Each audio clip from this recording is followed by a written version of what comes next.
Hey, howdy, and welcome, kids. It is time once again for Conscious Embodiment, Astrology, and Dreams with Dr. Michael Lennox. That's me, here with Zoe. We are bringing you the week of May 6th through 12th, and we're in May. It is so much gentler than April was, and it's funny, when I come in to record with the podcast each week, I'll say something to Zoe before we start recording, like how heavy the week's content is, and it's like we're back to like regular. We got a new moon, we got some movement of the planets, but we're not like being pummeled in an insane sort of way, which is a relief. And we're firmly in Taurus season, is that correct? Yeah, firmly in Taurus season. In fact, I think one of the nicest things that we can say about the landscape at this like moment as we just check in, that we've got fully into Taurus season, grounded, stable, led by Venus. Venus is in Taurus, her home sign, so our emotional bodies are lining up with what we sort of expect our emotional bodies to do. Mars is in his home turf of Aries, so decision-making and projects and goals and actions are like on fire in the way that we are accustomed to. And Mercury is moving fully. He's still in his wrap-up. In fact, it's a big week for Mercury in his cycle. But yes, we are in a much more sort of regular space, if you will. But as we always do, let's start with a question. So Alex wrote me an email, and actually what's funny is I don't know who this Alex is, and I'm not so sure that they even listened to the podcast, because they said, here's a question, would you speak to this? And then they kind of said maybe, like on Instagram or something. Huh. That's never going to happen. I'm never going to go like do an Instagram live, but I thought this was now a second question that I've done on this podcast that's not directly astrology related. And I'm open. If you have questions such as the one that Alex sent, I'll consider talking about on the podcast. So Alex writes, "Hi, Michael. Can you give us, your audience, some words of wisdom on self-love?" Okay, Yeah, I love this. I had to speak I into love this, that. right? How does one go about giving themselves the love they need? How does one go about giving themselves the love they are not getting from the rest of the world? What would you say is the first step for turning inwards and loving yourself? I'm talking about beyond, this is great, beyond self-acceptance. Because to me, one thing is to accept yourself for who you are, and then it's a whole nother thing to actually love who you are. Perhaps there's a Venus transit on the horizon that will go well with this query, or perhaps you can share some thoughts via Instagram. Well, no podcast. I wrote her an email back. I usually don't respond to these emails, but I wrote, "Hey, honey, I don't know if you listen to my podcast, but that's where I'll be answering this question. Forever grateful for your words of wisdom. With gratitude, Alex." I loved this question. It kind of stopped me in my tracks. Not unlike the dream we're about to share with you guys. So the dream that comes at the end of today's podcast is very much about forgiveness. I just started teaching my forgiveness class this past weekend. In fact, you can still sign up for that class if you want and catch up. That's a possibility. And this question about self-love, it seems very thematic to me, and it really just sort of stopped me in my tracks. I think it's an important distinction to make between acceptance and self-love, because acceptance does not really require that we go through some alchemy about how we feel about something. We're just saying, I accept that something is so. I've crossed a threshold where I no longer argue with something that is so. That's acceptance. And I have had my own sort of confusions about like love and self-love. What is it and how does that work? I am always working on my anxious attachment. I talk about it a lot. I'll be teaching about healing anxious attachment at the end of this year. And what's funny is if I measure my anxious attachment, like do a questionnaire, I come out as securely attached with a subheading of Huh. avoidant. Because, well, I've been working my ass off for decades and decades and decades to heal my anxious attachment. But because I am who I am and I live the way I live, I have a commitment to heal this down to the deepest, deepest, deepest level possible. So I'm allowing for even subtle levels of anxious Mm. attachment to rise up so I can heal it. And I had this experience in the last couple of months as the planet Saturn crossed my Chiron. So Saturn, the teacher, the demander, crossing my wounded spaces. All the old wounds came up like they were brand new and fresh during the month of March. It was incredibly painful. And I remember like working through a thing of having this great deal of anxiety come up in regards to somebody that I'm intimate with. But I also knew that the anxieties, the anxiousnesses that were being triggered did not have to do with the relationship. They had to do with my inner wounds, Saturn on my Chiron. So I knew that I couldn't just say to this person that I'm intimate with, you have to know about all this stuff I'm going Yeah. through because I'm going through it, that's my 20s. um, so I woke up one morning and was weeping in bed. Like it was so prescient, this grief that I was in, that it grabbed me before I even opened up my eyes. And my first thought was, I have to connect with this person and share with them all of this angst I'm in so that they will love me anyway and I'll be healed. Hmm. And then I cracked up. I was like, no, Michael, you have to love yourself Yeah. in this, right? So I was in what Alex is sort of talking about. And my first thought was, I don't fucking know how to love this. I hate this. How can I can accept it because like, duh, here it is. We're saying still to this day. Yeah, this was a month ago. Now, I mean, I'm in process. This is not how I live my life. Like, I'm Yeah. not in my pedestrian life 9 to 5 having relational problems like this. I'm talking about intimate, deep process between me and me where I allow minor anxieties Sure. relationally to trigger me enough to do private. Right? This is what I was grappling with. This was not a, oh my God, we got to talk. This was not a we got to talk moment. But I had this consideration in bed that morning going, oh, I don't know how to love this part of me. Okay, well, then that led to the next thought. Well, what is love? Love is an action. We tend to think of love as this sort of, we want love to be just this sort of like force that just makes everything better. Yeah. But so then that turned into behaviors. If I'm going to love myself in this anxious attachment, then I have to take actions that are loving in moments when these triggers come up. Even if it's just the inner child sort of practice of like, holding yourself a little bit and finding the age that you are. Like you get triggered in an anxious moment. You go, all right, well, how old am I? Like what's below this? And so I was able to, in this process, get to a place that was below. And then I realized that I was never, and this is the important piece, Alex, I learned that I was never going to organically love this part of myself just 'cause love. Like the idea that love is a powerful force, that if I just sort of stand around, eventually love is going to transform my self-hatred. But that's never going to be. I have to take loving acts. I have to take actions and even if it's action in an imaginary way by kind of holding myself as a baby and giving the self love. So it's not an abstract idea. It's I'm holding an imaginary 9-month-old Michael and I'm loving on him. Getting connected to the part of me that was probably as securely attached as I ever was.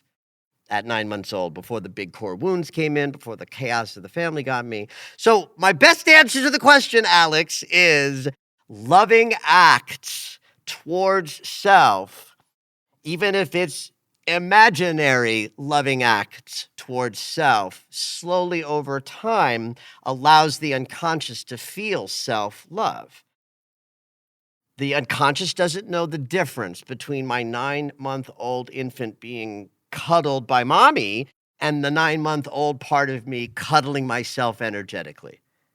But you got to do the act. You got to love on yourself in an active way, even if it's with your imagination. And that's the best answer I have at this level of my development. Hope it helps.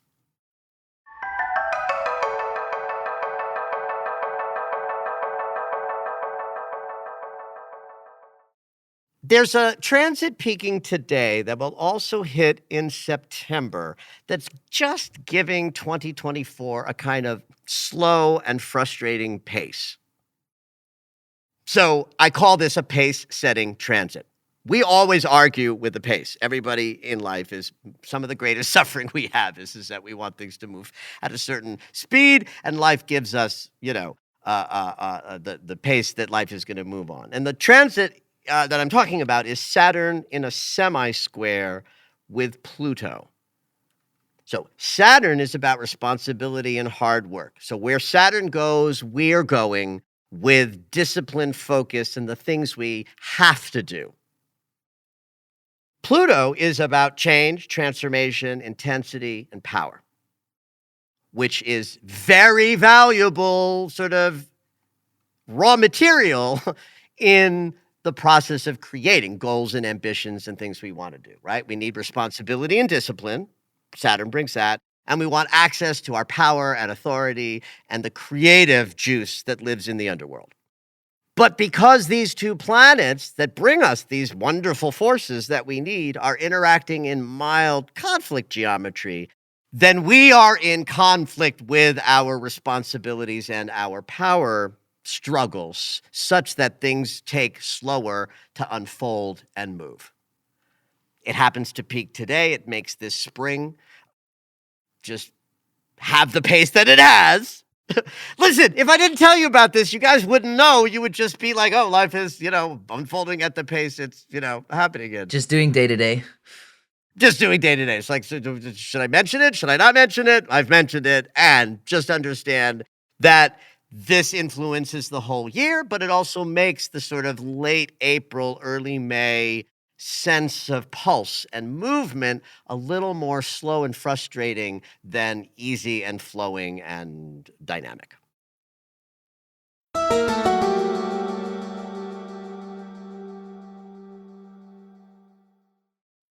I love the fact that this Mercury retrograde, as bumpy as it was really, really clear in its theme. It only had one triple transit, and that was a conjunction to Chiron, the great healer. There were lots of other permutations, and if you checked out my Mercury retrograde webinar, you know that there were some other fun ways that Mercury was interacting with other planets on either side of the retrograde cycle. But in terms of the actual juice of the retrograde, only this meetup with the great healer happened 3 times, and tomorrow is the third and final hit. Chiron operates in 2 ways. He is both the wound healer, that his transits will trigger deep feels that lead to healing processes. And where healing happens, pain is probably present. You can't heal a wound without sort of re-experiencing it. And so for many people, this Mercury retrograde had that going on. But also this. Chiron is also the part of our human wisdom that understands how to work with the mysteries of life. The cycles, the undercurrents, the force. I acutely, and I'm sure I've done this on the podcast, when I'm talking about Chiron in this way, I always reference Yoda, because everybody understands through pop culture, Yoda helps Luke use the force, and we all have access to that Yoda energy through Chiron. And so this retrograde cycle might have also been amplifying people's ability to work with life's mysteries in an alchemical way, because that's what Chiron teaches us. In fact, I'd even say that we're still in this lunar cycle kicked off by a total solar eclipse with the sun and the moon were exactly conjunct Chiron. And I would say that that being an eclipse and a new moon and in a north node forward moving eclipse season, the Yoda wisdom piece of Chiron was maybe even more activated than the wounding. But of course, that's just me being sort of lofty. The fact is, the Mercury retrograde met all of you where you're at. Look back to March 20th as the first sort of initiation of a hint about what was going to be, your process during April and then May.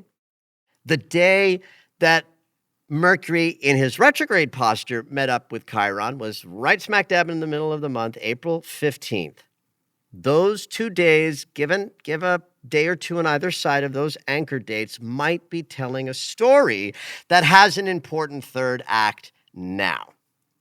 I like to make sure that when I'm offering these kinds of dates, just glance back. It's got to be obvious to be valid.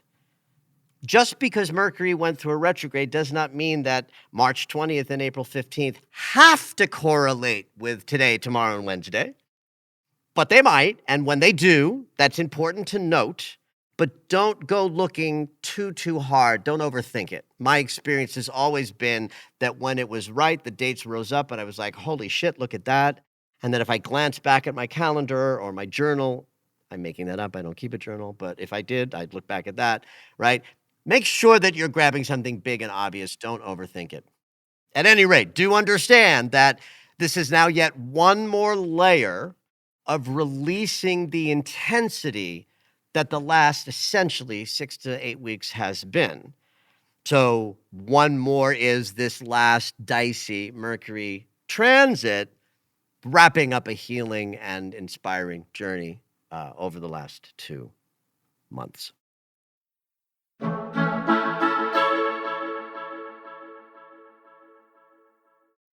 I think my favorite thing to say about the new moon in Taurus tomorrow is just that it ends the last lunar cycle. Really and truly. Even though the full moon of the last cycle wasn't an eclipse, the new moon that kicked off the cycle was that eclipse in Aries. And so the whole lunar cycle had the wormhole sensibility that even though the waves got less and less bumpy as we finished that cycle out, we were still in eclipse season, and that officially changes tomorrow night. So we officially put 2 wild ride lunar cycles to bed. Mercury's moving, so we don't have him retrograding for 2 months. We don't have any eclipses until October. Plenty will happen between now and then, but like the big chunky stuff is officially in our rearview mirror once we get to Wednesday after Tuesday's new moon in Taurus. The actual moment of the lunation is 9:45 p.m. Pacific time on Tuesday. That makes Tuesday, the whole day, is the dark of the moon. The dark of the moon just means that the moon has entered the sign that the sun is already in, and the sun is anxiously awaiting the meeting with his beloved, the moon. And the time in between when the moon enters Taurus, which actually will happen sometime on Monday.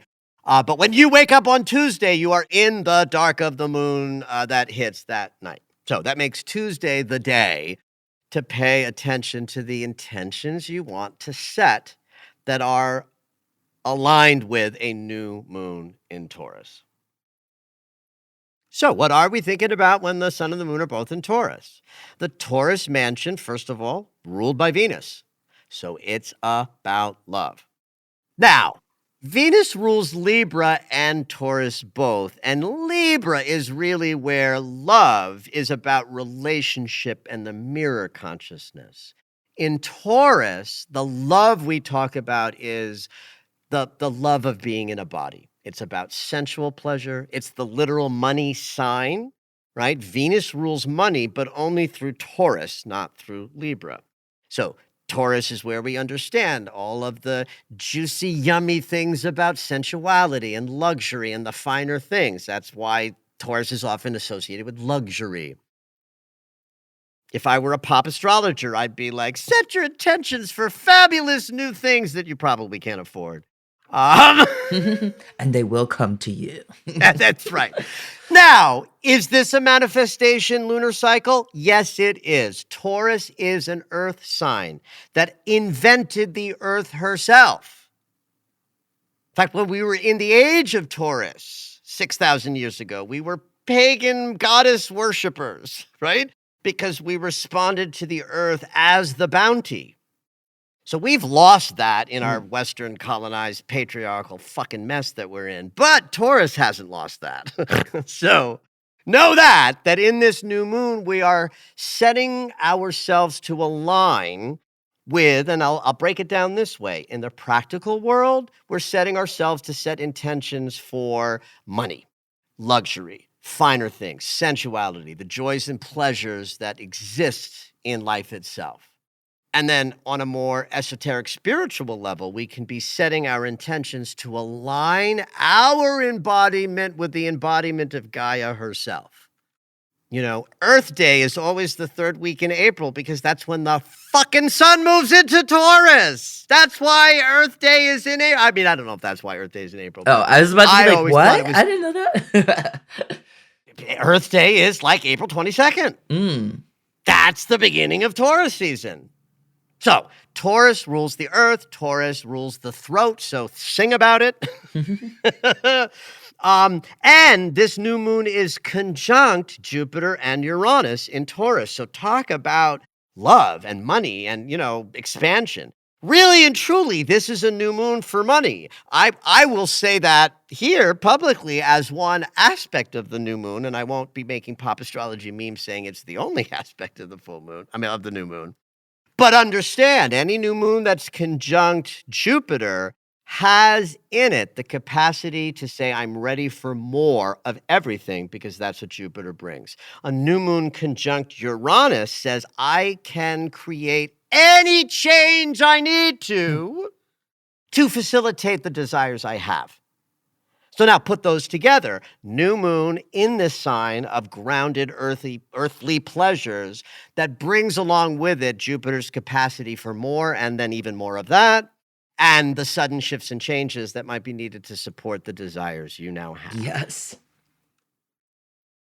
I'll even throw this in there for good measure. Venus is in Taurus, her home sign. She's at almost 11 degrees during this new moon. That's at 18 degrees. That's close enough to be considered conjunct, right? There's what's called the orb of influence. This is too wide an orb for me, really, truthfully. Like as a personal astrologer, I don't see Venus as really being conjunct because she's like 7 degrees away. But 8 is an acceptable, what's called orb of influence. So in many astrologers' view, this new moon is also conjunct Venus. That makes it a good new moon to set intentions for your personal desires for love and sensuality and connection that is enjoyed in a sensual and physical way.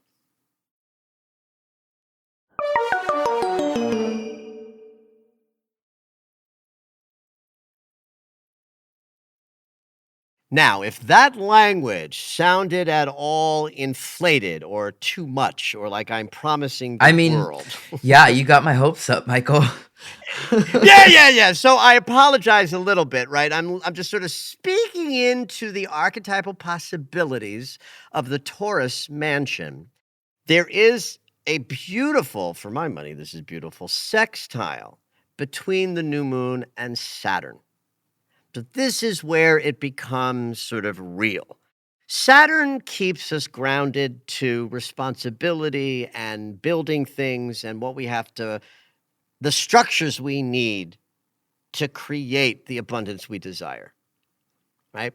So it's like you can't create and attract more than you feel deserving of keeping. Right. Like that's why lottery winners lose all their money most of the time, because the consciousness doesn't have the consciousness of wealth, and then you throw money into that consciousness and it can't keep it. So the person goes back to old experiences of wealth in a few years. So this new moon has the kind of largesse in it of like over the top wishes and desires, and the pop astrologers are probably going to have a field day with it. This sextile with Saturn is what makes it life on life's terms. It keeps it real, it keeps it balanced, it keeps it in focus with creating intentions that match with what your skill set is, or your desire set really is, or what you're capable of both creating and feeling deserving of. So it keeps us in stability while you've got Uranus in the midst of a new moon ready to make us, sort of electrified in a crazy way. So I love that stability of Saturn's presence to keep us focused on what's organically and truly possible as we're thinking about the cash and prizes we want to create in our future. And the last thing I'll say about the new moon is about both the support for literal setting of intentions, which we do with our minds, and the idea of this new moon being forward reaching. So all new moons are forward reaching. They are the beginning of a cycle that is about moving forward, and they start up new things. So we're in the alpha omega of the new moon alone. But we're also coming out of an eclipse season that was a north node eclipse, meaning forward Yes. moving. So this new moon, while not an eclipse and not part of eclipse season, still has in its wake Mercury and Chiron hanging out with it. So that means our minds, our Mercury, that's going to set the intentions, has just been through an unconscious process where we learned a thing or two and wired our perceptions up a little differently so we could be more powerful in the world. So that direct Mercury is hanging out right by the north node of the moon, that forward-reaching North Star energy. And Mercury's conjunct Chiron. Remember, that's today, or rather, the day of the new moon. So in this new moon, we are sort of on fire with what's possible and what we desire, cash prizes in the biggest way we can conceive, but tempered by Saturn. Only what you deserve, only what you can create, only what's really for you. And it's then Mercury, the mind, that's setting intentions, is doing so from a place freer of wound than we were 2 months ago. Because Mercury met up with Chiron in the underworld on April 15th. So the fact that this new moon has the exact third and final wrap-up of Mercury and Chiron in it means we are setting intentions that take into account all of the deep healing of the last 2 lunar cycles in a manner that's, to me, one of those elegant ways that astrology kind of lines up just the right and perfect geometry to take us through a process. The process changes gears radically tomorrow with this new moon and Mercury and Chiron conjunct. And just trust all of the deep work that you guys have been doing. Set those cash and prizes intentions and trust that Saturn will correct you and Mercury in the North Node will guide you forward. It's a powerful and beautiful new moon. It puts some really deep, bumpy roads to the past and in our rearview mirror, and it allows us to move into a new lunar cycle led by Venus and Taurus and all of life's yummy. Have at it.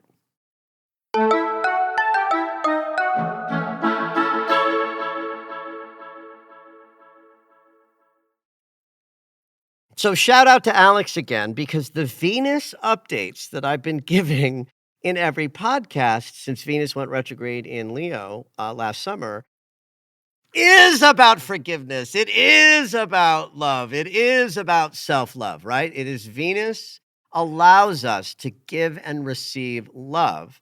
In fact, your Venus sign in your natal chart describes the way you do that. Or the style of how you give and express and want to receive love. And so self-love is, also then a Venus construct, right? And so Venus has just been so active in the last year. Retrograde last summer, ruled both of the eclipses in the last eclipse season, ruled the full moon of this wild ride that we're just coming out of. Venus is activated. And so we follow what she's doing this weekend because there's kind of an interesting way we might be dropping another layer of old emotional patterns that inhibit our ability to give and receive love or to, have greater self-love. It starts on Friday with a semi-square between Venus and Neptune. That's like an emotionally confusing transit when Neptune's in the room and the geometry's a little dicey. Thankfully, this is a mild conflict geometry. It's a semi-square, not a full square. But that little bit of conflict of 45 degrees turns on Neptune's shadow of cloudiness and confusion. I like to think of it as, in terms of what comes on Saturday, is I'm going to call Friday the anesthetic, the sort of the emotional, relational, confusing moment that leads to something that happens the next day when Venus hits the south node of the moon, the past, in the great eliminator angle, the 150-degree quincunx. So I'll throw in there that while this is happening, Mars is going to semi-square Uranus, which is a brief and rather annoying moment of the potential for sudden change. Not huge, but minor, right? Another half a square, semi-square. So if Mars is working with Uranus to generate the potential for a sudden and unexpected change, and Venus is cloudy because Neptune's turning on the fog machine, that does set us up for a sudden shift that we don't quite understand, that we move through on Friday, that leads on Saturday to the ability to walk away from an old pattern, habit, or moment of, not self-love. So, Alex, if you're listening, put some effort on Friday and Saturday of this upcoming weekend and see if you can find the unloving spaces inside of you that are ready to be dropped so that you can experience a greater sense of self-love. It certainly makes for an interesting weekend after a new moon in Taurus, where love is sort of what we're going to be thinking about intentionally. Get through the weekend and the graceful releasing of an old emotional pattern and just, have at it. Did you know that Michael has a daily astro alert? If you enjoy hearing the weekly astrology, you might like knowing more about each day. When you subscribe for the daily astro alerts, you'll get an in-depth explanation of the day's astrology sent right to your email. Subscriptions are only $10 a month, or you can purchase the yearly subscription at the reduced price of $100. To subscribe, head over to michaellennox.com.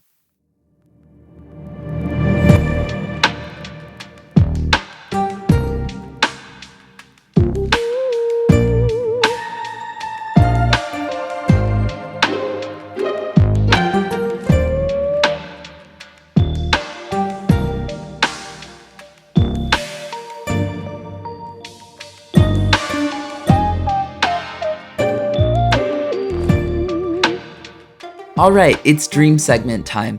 Every week, Dr. Michael will interpret dreams that are sent in via email or take a live caller. If you would like your dream interpreted on the podcast, you can go ahead and email us at dreams@michaellennox.com. Hopefully your dream will make it onto the show.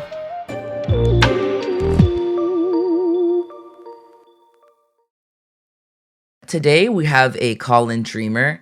Hey Umber, what you dreaming?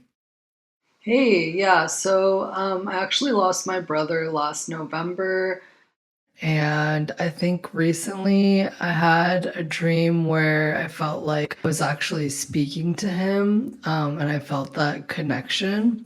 So basically, the dream starts out that my family and I are going on some kind of trip, and at first it seems like it's a class trip, but my cousins were also there. So it's just very unclear what this trip was. But my family and my cousins and my brother was there and maybe some classmates. And I guess this ongoing prank on my brother every day. And it was like kind of a messed up prank. Like it wasn't just like, like a chill prank. I think it was like pretty bad. And I couldn't remember what the prank was, but then everyone was trying to figure out who was Okay. messing with my brother. And I felt really bad. And then finally I ended up just confessing to him that it was me. So I end up like apologizing profusely to him. And I was like, I feel so bad. Like, I'm so sorry. And I just kept saying, I'm so sorry over and over. And I was like crying.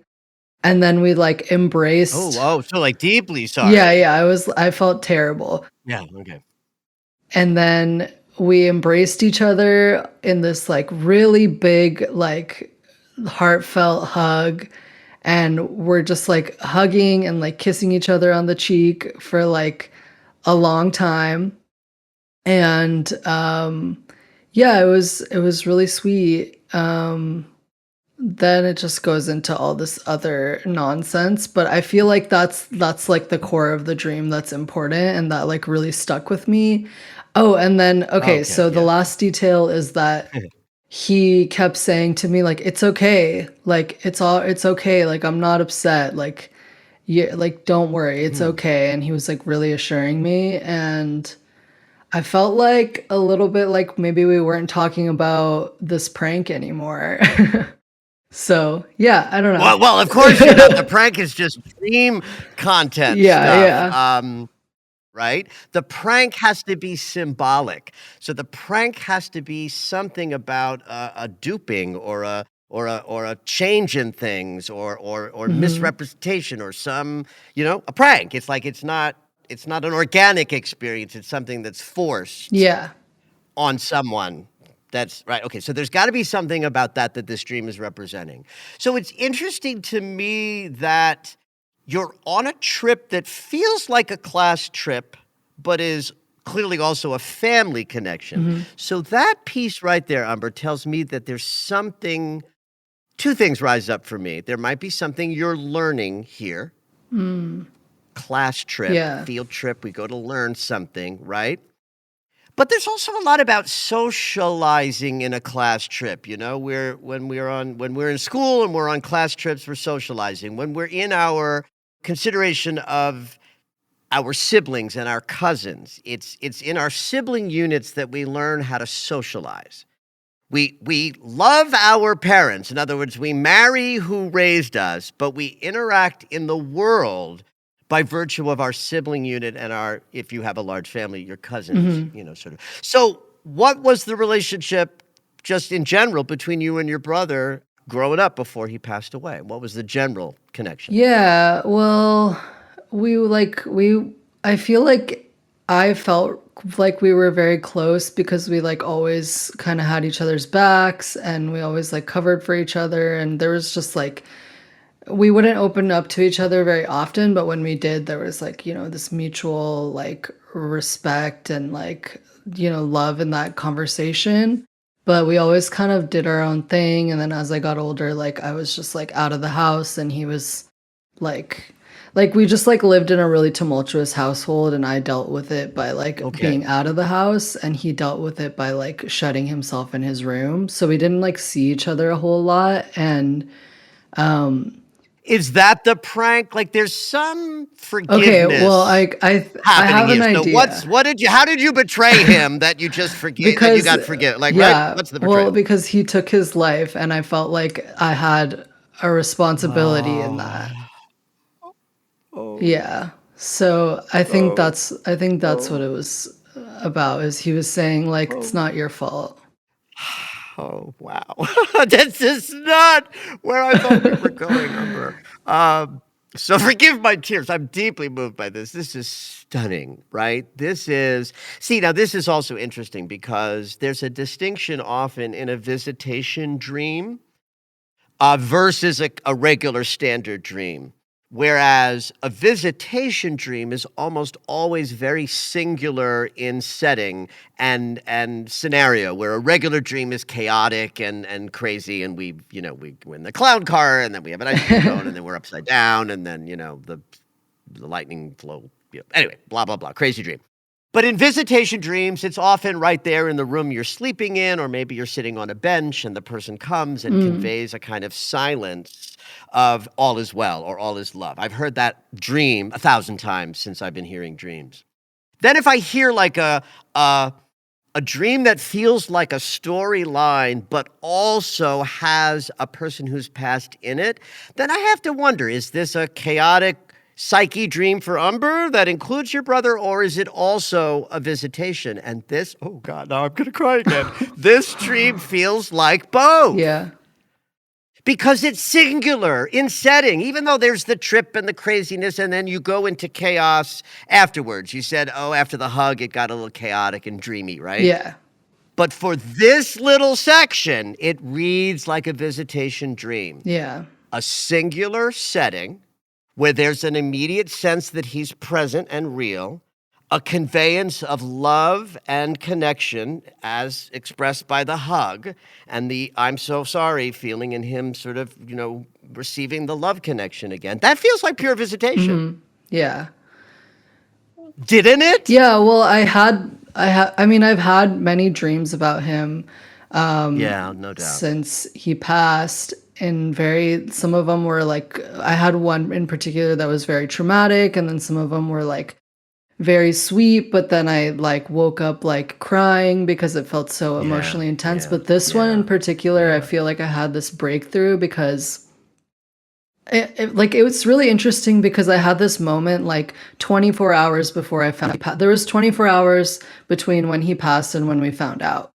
And like the night before I found out, he like came to my house in spirit form, and I sensed him, but I didn't know it was him.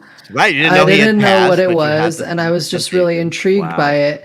And that was like pretty much the only time like I felt his spirit, because after I got into grief mode, there was just a block. Like I couldn't feel anything for a while, but then oh God, yes. But then like I guess what I realized from this dream, first of all, he was a child, like he was maybe like 12, and he when he passed away, he was 25. So every dream I have about him, he's like around 12, which makes sense because that's like when I saw him the most and spent the most time around him, like before I was like out of the house a lot. Yeah. So then I felt this like energy in him that I haven't seen in him since he was like a little kid, where it was like really silly and playful and like light.